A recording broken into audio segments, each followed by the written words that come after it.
Hello, and welcome to today's show, Legacy Living, Make Your Life Count. I'm your host, Dr. Gloria Burgess, international leadership expert and trusted advisor.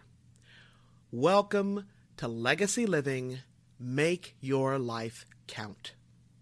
I'm so delighted that you joined me today. I have a very special guest on our show today. His name is Chris Robinson. Chris is Executive Vice President of Maxwell Entrepreneurial Solutions. He's also the founder of R3 Coaching, a company dedicated to helping individuals and businesses achieve their personal and business growth goals through speaking, group training, and one-on-one coaching.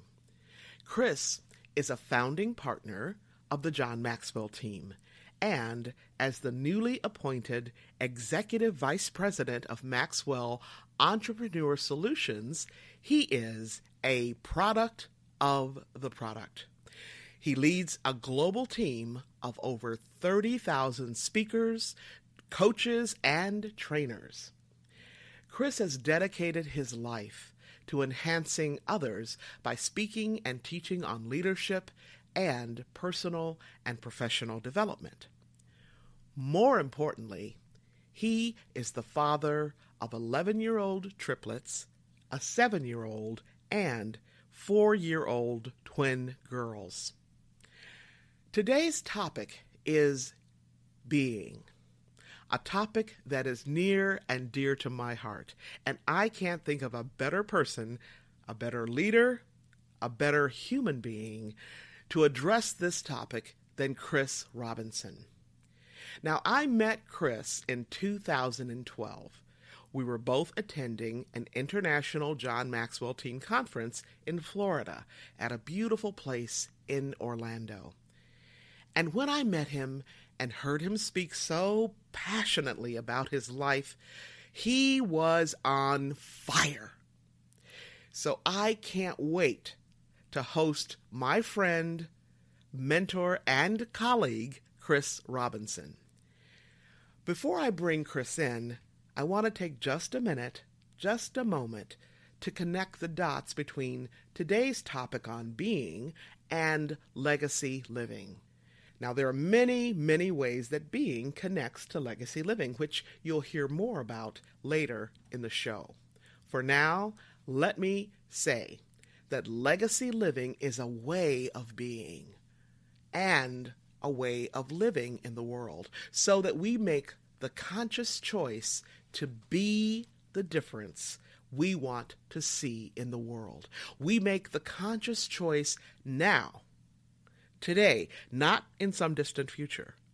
We make that conscious choice day in and day out, 365, 24/7.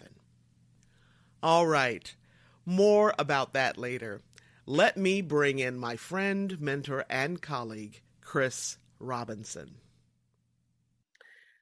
So Chris Robinson, I just want to welcome you today and thank you so much for being my guest. Thank you so much for having me. I'm delighted to be here with you today.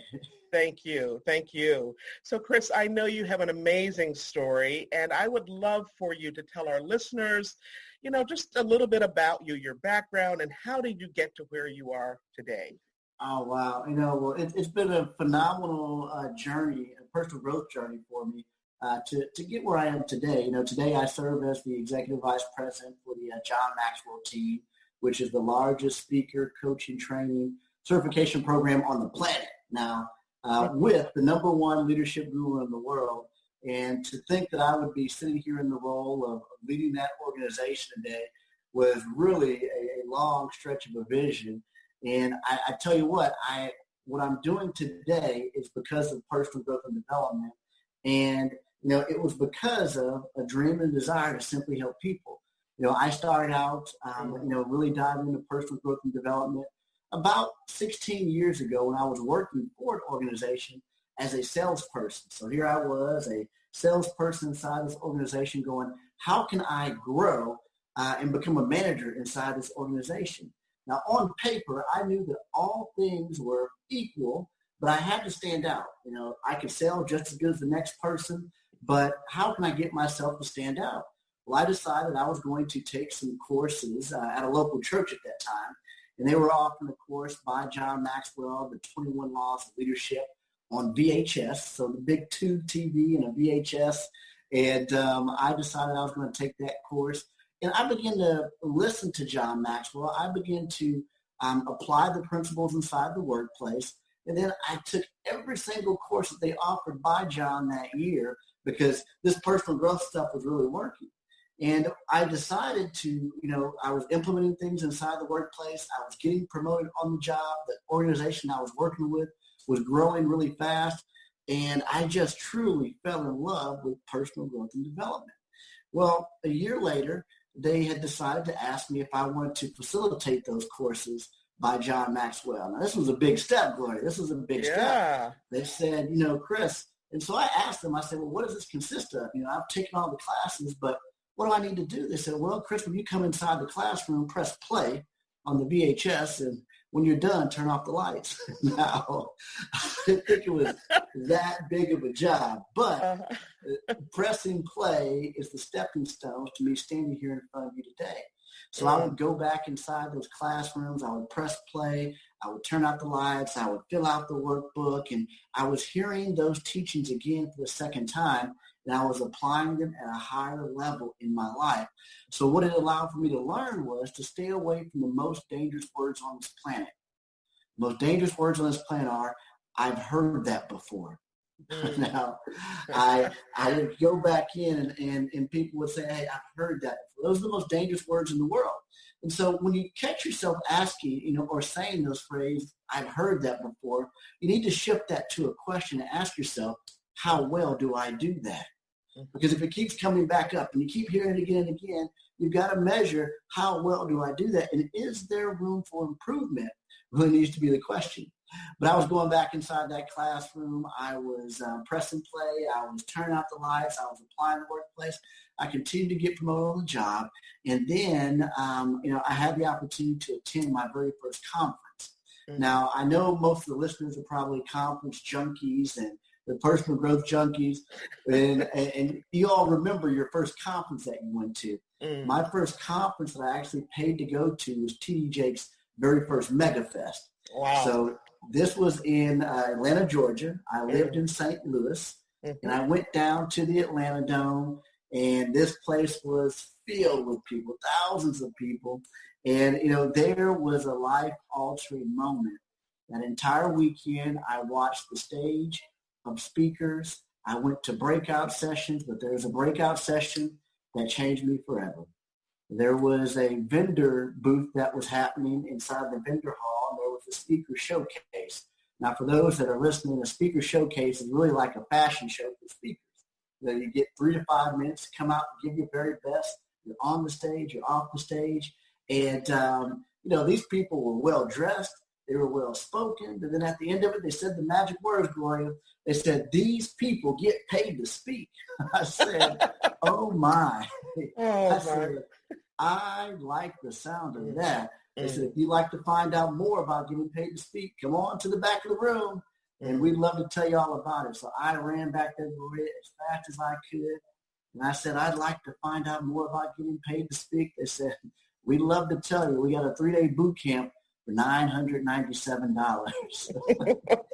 Now, this was the first time that had ever entered my ears, was to pay for training on something that was outside traditional schooling. So like any person that hears something like that for the first time, I believe, I said, absolutely not. $997 for a 3-day weekend? There's no guarantee. There's no job. What am I didn't get it. Because up until that point, I was okay with spending money on myself, but not investing in myself outside of traditional schooling, which I didn't do very well at. And so, but at least I'd heard it. And then now I had this vision of, hey, you can actually get paid to speak. So I began to go back and take my job a little bit more seriously in the 10% of what I got to do. Our friend Sherry Riley says that, hey, what if you could spend 100% of your life doing the 10% of what you love to do? And I did that. I went back to the office, and now I begin to take sales trainings more seriously. I began to participate in Toastmasters. I began to, look for other speakers to get around. And I really began to work on the art and craft of speaking, whereas most people think I get up, I speak from my heart, and I motivate the people. That's not the case. That's not it. But I began to work on the craft, Gloria. I fell in love with the journey of personal growth and development. I fell in love with developing people and becoming the best sales manager in developing people, not being the best sales manager that could put up the most numbers, but my goal became, could I be the manager that produces the most managers? And I fell in love with that. And that served me very well because I was a producer of people, not just a producer of sales. And I came into and I found out about the John Maxwell team in March of 2011. I joined the very first group of people to be certified by John Maxwell. It was one of those circumstances where I was in a bad situation. I was $180,000 in debt. I just came out of a failed business, and I was trying to figure out how to pay for this certification. I knew I needed this particular program, and so I joined the team. I plugged in. I knew that it was the path for me to really grow in personal growth and development, and I haven't looked back since. Been an incredible ride, but I've come a long way from press and play.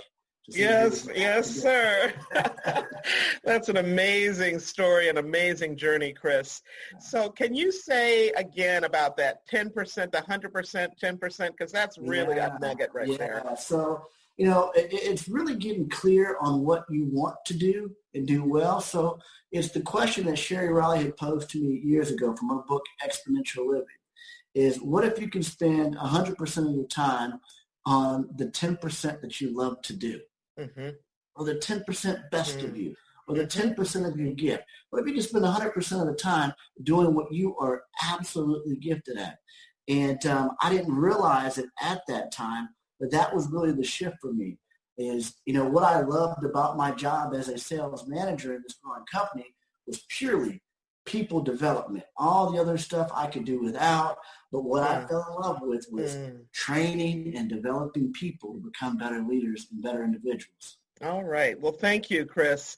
So tell us why, finding that 10% was so important for you and the difference, the impact that it made in your life. Yeah, well, I think it's accidental. I think a lot of people would pick their 10%, and I think that you should.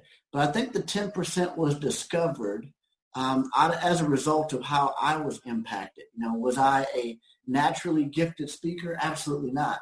It was funny. I spoke with. That's hard to believe. You're so good. No, it's not natural. In fact, I've got a client now that saw me speak at one of my very first events, and when our very first meeting, several years later, 8 years later, he goes, I have to confess with you, Chris. I saw you speak at one of your very first events, and I said to myself, this guy isn't going to make it. And I said, oh, man, that's the best news that I've heard all week, because when people hear you speak after you've been speaking for a long time, they think that it's this natural skill set, and this has been developed over time. So for me, that 10% was a discovery. It's about discovering it. It's about identifying it. It's about picking that thing that you're going to go after where you actually have some type of gifting towards that. So it's like my true 10% would be I would love to go play golf, full time for a living, but that's not my gifting. Okay. That's not my gift. And so that gifting, that 10% of what you say that you want to do 100% of the time, that has to come from you discovering what your strengths are and what you're really capable of doing, what that potential is. Yes. Thank you. I know that our mutual mentor, John C. Maxwell, talks about being in your